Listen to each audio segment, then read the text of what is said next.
जय भगवान। पुनः आपकी सेवा में उपस्थित निजानंद, आत्मानंद, परमानंद, अखंडानंद। आनंद की बहुत सी स्थितियां हैं और आनंद को प्राप्त करने के लिए आनंद बाहर नहीं अपितु अपने अंदर खोजना। आनंद क्या है, आनंद कैसे मिलता है, आनंद में किस प्रकार से हम डूब सकते हैं, खो सकते हैं या आनंद को समझ सकते हैं।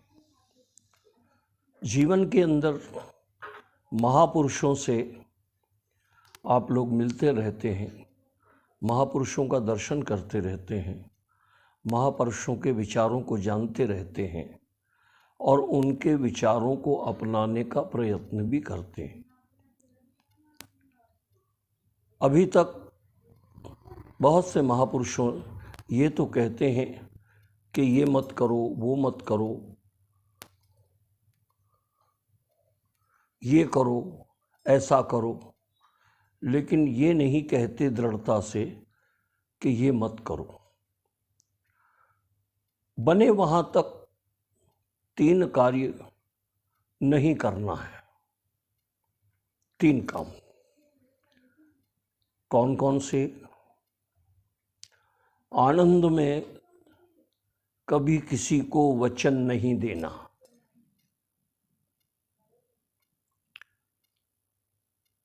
पहला। दूसरा, क्रोध में कभी जवाब नहीं देना। और तीसरा, दुख में कभी कोई खास विशेष निर्णय नहीं लेना। ये 3 चीज़ें हमें जीवन में प्रयत्न करके, अभ्यास करके, कोशिश करके दृढ़ता से छोड़ना चाहिए। अगर आनंद में किसी को वचन दिया तो वो गले की हड्डी बन जाता है, फिर आगे जाकर के वो पीड़ा और कष्ट दोनों देता है। प्रमाण, राम राज्य की जब घोषणा हुई, भगवान राम को राजा बनाने का महाराजा दशरथ ने निर्णय लिया, तो वो इतने आनंदित हो गए, इतने आनंदित हो गए, इतने आनंदित हो गए कि उनके आनंद का पार नहीं। रात्रि के समय विश्राम के लिए जब कैकई के भवन पे गए और मंथरा ने कैकई को बहुत विचित्र स्वरूप से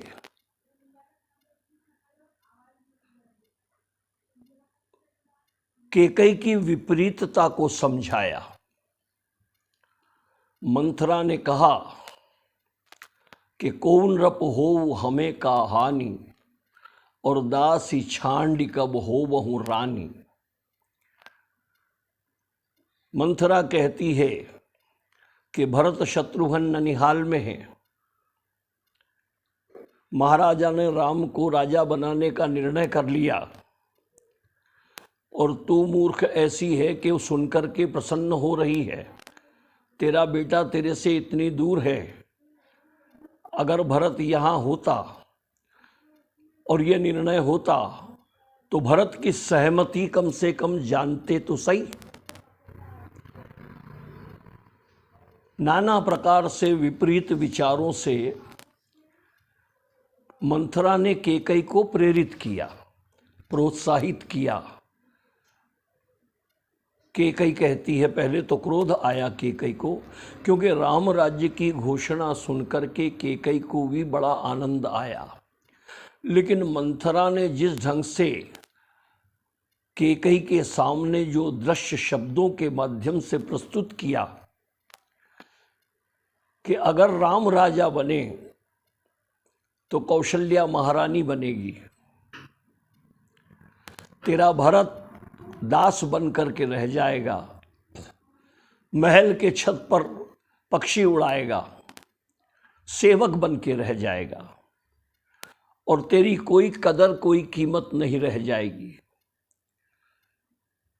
जब ऐसा कहा तो एक बार कैकई को बड़ा क्रोध आया और मंथरा पर कैकई ने चरण प्रहार किया और कहा कि पुनि अस वचन कह सि घर फोरी, तो तुरंत ही जीभ कड़ावहूं तोरी।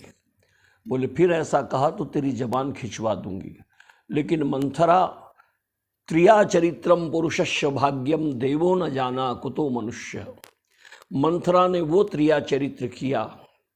तो मंथरा कहती कि कोई भी राजा बने मुझे क्या फर्क पड़ता है, कौन रप हो हमें का हानि, दासी छांडी कब हो वहूँ रानी। कोई भी राजा बने मेरे को क्या फ़र्क पड़ता, मैं तो दासी ही रहने वाली हूँ, कोई रानी नहीं बन जाने वाली हूँ। पर क्योंकि मैंने तुझे बचपन से पाला है, संभाला है, तेरी देखभाल की है, तेरे कन्यादान में दासी बनकर तेरे साथ आई हूँ, तो तेरी फिक्र तेरी चिंता करना मेरा धर्म है। इसलिए तुझे समझा रही हूँ कि तेरी स्थिति क्या होगी। बहुत प्रकार से इस तरह से कूट कूट के समझा दिया कि कैकई का मस्तिष्क पूरा घूम गया। और अब मंथरा से कैकई ने पूछा कि मुझे क्या करना चाहिए, शायद तू कह रही है वो बात सही है। तब मंथरा कहती है कि दो वरदान ये नृप बरथाती, और मांगहु आज जुड़ा वहु छाती। बोले दो वरदान बाकी है, मांग ले, तेरा काम हो जाएगा। कैकई ने उसी समय कोप भवन में निवास किया। महाराजा दशरथ आनंद में, बहुत आनंद में, परमानंद में डूबे हुए जब कैकई के भवन में प्रवेश करते हैं, और प्रवेश जब किया और कैकई को नहीं देखा तो जाकर के कोप भवन का सुना तो कांप उठे। कोप भवन में जाकर के और महाराजा दशरथ कहते हैं,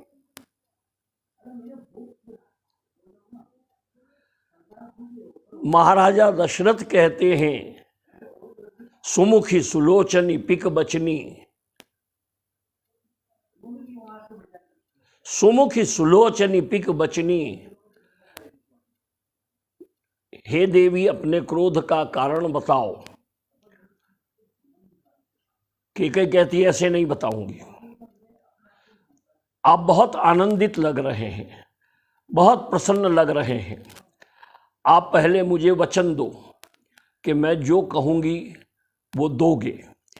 दो वरदान तुमसे मांगना मेरा बाकी है, जो देवासुर संग्राम ने तुमने मुझे वचन दिया था, आज मैं वो दो वरदान मांगती हूँ। नृप कहते हैं दो वो मांगो, और दो आज इसलिए मांगो कि मैं बहुत आनंदित हूँ, कल तुम्हारे राम को राज्य तिलक होने वाला है। कैकई कहती नहीं, बस दो ही दे दो। वो दो वरदान हैं। आनंद में आकर के राजा दशरथ ने वचन दिया, और वचन देने के बाद में कैकई ने भगवान राम को 14 वर्ष बलकल वस्त्र विशेष उदासी और 14 बरस राम वनवासी, दो वरदान मांगे कि राम जी भरत को राज्य दे दो और राम को 14 वर्ष का वनवास। ये आनंद में दिए हुए वचन का परिणाम कि महाराजा दशरथ को अपने प्राण गंवाने पड़े। इसलिए बहुत आनंद हो, कोई वचन नहीं देना उस समय में, अपने आप पर संयम रखना, विचारों पे संयम रखना, जो देना है जो कहना है वो जरूर करो, लेकिन आनंद में कोई वचन नहीं देना, जिसका परिणाम देखने को प्राप्त हुआ। दूसरा, क्रोध में जवाब नहीं देना। तुलसी कहते हैं कि क्रोध पाप कर मूल। बोले पाप का मूल क्या है? बोले क्रोध है। क्रोध में जवाब नहीं देना, क्योंकि वो भी दुख देता है। शूर्पणखा जिस समय नाक कान कटवा करके रावण के दरबार में पहुंची, और रावण के दरबार में जाने के बाद में शूर्पणखा को रावण ने देखा, बहुत क्रोधित हो गया, और बहुत क्रोधित हो जाने के बाद में शूर्पणखा ने कहा कि तुम मेरे अपमान का बदला नहीं ले सकते, तो रावण ने वहां पर क्या कह दिया, क्रोध में आकर के जवाब दे दिया कि तेरे अपमान का बदला मैं अवश्य लूंगा। जवाब दे दिया, जिसका परिणाम ये हुआ कि रावण का विनाश हुआ। रावण के केवल क्रोध का मूल कारण शूर्पणखा के नाक कान का कटना है। तो क्रोध में जवाब नहीं देना, बहुत गुस्सा आए तो उसको समय में अपने आप पर संयम रख करके, क्योंकि गुस्से में जवाब भी वैसा ही होता है जो हमें पीड़ित करे, हमें दुखी करे, हमें पीड़ा दे, हमें कष्ट दे, इसलिए जवाब ना देना। स्वामी विवेकानंद जब भी किसी प्रश्न का उत्तर देते थे तो वो एक क्षण के लिए अपने आप को संयमित करके नेत्र बंद के विचार करते थे, उसके बाद वो जवाब देते थे। इसलिए उनके प्रति उत्तर के अंदर इतनी ठोसता, इतनी वजन और इस प्रकार का सम्मोहन होता था। तो क्रोध में कभी जवाब नहीं देना, अपने आप को संयमित रखने का प्रयत्न करना, क्योंकि क्रोध में जीव अपने आप को बांधने में असमर्थ रहता है। अपने आप पर संयम बड़ा मुश्किल हो जाता है। इसलिए पहली बात तो क्रोध करना ही नहीं, पर यह संभव नहीं है। संसार में रहने के बाद में क्रोध आना, परिवार में रहने के बाद क्रोध आना, और परिवार में बैठने के बाद में अगर कुछ हमारे विचारों से विपरीत है तो उस पर क्रोध आना एक स्वाभाविक गुण है। पर प्रयास ये करना चाहिए कि क्रोध में प्रत्युत्तर नहीं देना, जवाब नहीं देना, सुनना, फिर उस पर विचार करना, मनन करना, मंथन करना कि क्या मैं जो कह रहा हूँ वो सही है। जवाब नहीं, या ये पूछ रहा है वो सही है, तो क्रोध में उत्तर नहीं देना। इस क्रोध के उत्तर ने रावण का नहीं, रावण के पूरे परिवार का 1 लाख पुत्र 1.25 लाख नातियों का विनाश करवा दिया। तीसरा, दुख में कभी भी कोई ठोस निर्णय नहीं लेना, उसके विपरीत परिणाम आते हैं। क्योंकि जब हम दुखी होते हैं तो हमारा मन चारों तरफ भागता है, ऐसा कर लूँ, वैसा कर लूँ, ये कर लूँ, वो कर लूँ, ऐसा करके ऐसा कर ला लूँ, वैसा करके वैसा कर ला लूँ, शायद मैं सुखी हो जाऊँ। सुखी होने के लिए मन को प्रसन्न करना, विचारों को अच्छा करना, अपने गलती और अपने अपराध पर विचार करना और उसके ऊपर चिंतन करके अपने आप को बदलने का प्रयत्न करना। दुख से ऊपर आने का रास्ता ये है कि दुख का मूल क्या है वो खोजना, वो ढूंढना कि मैं दुखी क्यों हुआ। दुखी होने का कारण तो कुछ होता है, बीमारी आती है तो अस्पताल जाना पड़ता है। अगर हमारे जीवन में दुख ने पदार्पण किया है, दुख का स्वभाव है आना, आने दीजिए, लेकिन ये जरूर सोचिए कि मेरे ऐसे कौन से कार्य से, मेरे किस कारण से ये दुख मेरे पास आया है। तो कोई निर्णय नहीं लेना, निर्णय को टाल देना, क्योंकि दुख में हमेशा जीव विपरीत निर्णय लेता है, उल्टे निर्णय लेता है, उल्टे संकल्प करता है। इसलिए दुख में निर्णय नहीं। लक्ष्मण को जिस समय में मेघनाद ने शक्ति मारी, भगवान राम की गोद में लक्ष्मण जब लेटे हुए, भगवान राम रो रहे हैं, बहुत दुखी हैं, और दुखी होकर के राम जी ने ये लिखा, राम जी ने ये कहा, तुलसी ने लिखा है कि राम जी कहते हैं कि जो जानत बन बंधु बिछोहू, तो पिता वचन मानत नहीं ओहू। निज जननी के एक कुमारा, तासु तात तुम प्राण अधारा। भगवान राम इतने दुखी हैं, रो रहे हैं, और रो करके कहते हैं कि अगर मुझे मालूम होता कि वन के अंदर आने के बाद में मैं अपने भाई से अलग हो जाऊंगा, या मेरा भाई मुझे छोड़ के चला जाएगा, या मेरे भाई को कुछ हो जाएगा, तो मैं अपने पिता के उस वचन को कभी नहीं मानता, मतलब वन में ही नहीं आता। और निज जननी के एक कुमारा, मैं अपनी माँ का एक ही बेटा हूँ।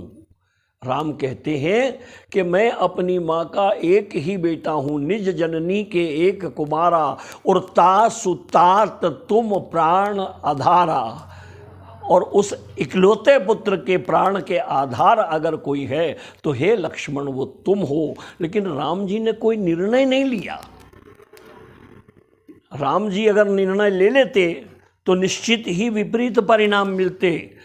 भगवान राम तो विलाप कर रहे हैं, सारी वानर सेना जो है चिंता युक्त है। उस समय के अंदर विभीषण से पूछा गया, सुग्रीव ने पूछा विभीषण से कि क्या किया जाए कि भगवान की पीड़ा मिट जाए। निर्णय लेने का अधिकार वहाँ है, क्या करना चाहिए, सलाह लेना चाहिए किसी से। तो उस समय में विभीषण ने कहा कि अगर सुखेन वेद को ले आओ तो शायद वो इन्हें जीवित कर दे। तो लेके कौन आए? हनुमान जी ने कहा मैं लेके आऊंगा।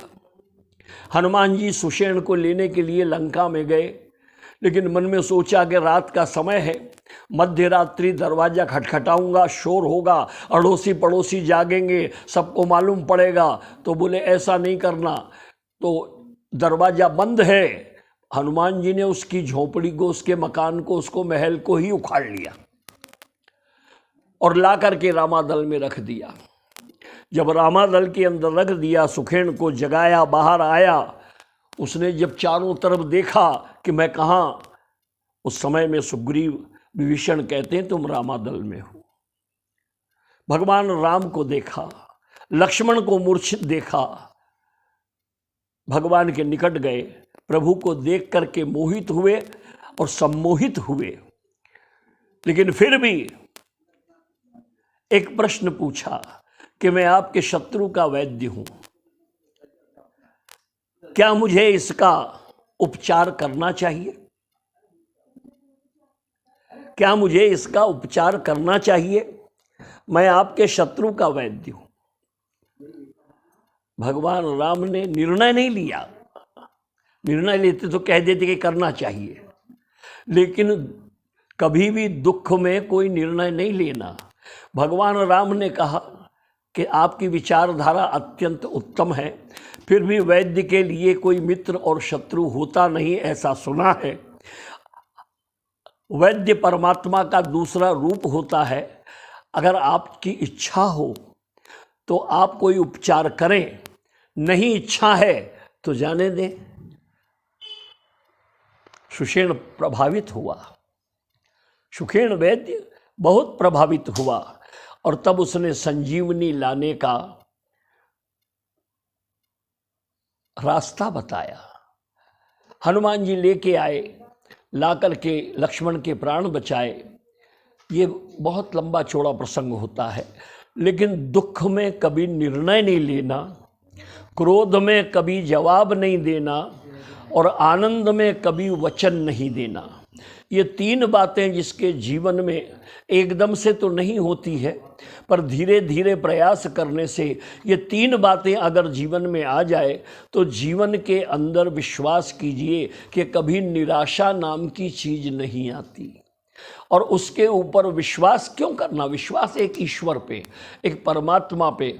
मनुष्य ना कभी अपना था, ना अपना है, ना अपना होगा, क्योंकि जिसे हम आज अपना कह रहे हैं कल वो मर जाने वाला है, और जो मर जाएगा फिर कहाँ से लाएंगे उसको? तो वो तो हमारा ना कभी था, ना है और ना होगा, ना है, न था, न होगा। इसलिए जो हमारा है हम उससे जुड़ जाएं, जो हमारा है हम उससे मिल जाएं, जो हमारा है हम उससे लग जाएं, जो हमारा है हम उसके प्रेम में डूब जाएं। चाहे वो राम हो, चाहे वो कृष्ण हो, चाहे वो शिव हो, चाहे वो माँ हो, जो जिसकी उपासना करता है उससे जुड़ करके जीवन में ये तीन कार्य छोड़ें कि आनंद में वचन नहीं देना, क्रोध में जवाब नहीं देना और दुख में निर्णय नहीं लेना। इन तीन बातों को अपने अंदर समाहित कर दें तो विश्वास कीजिए कि जो जीवन है वो सुखी निश्चित होगा, और सुखी नहीं भी हुआ तो दुखी नहीं होगा।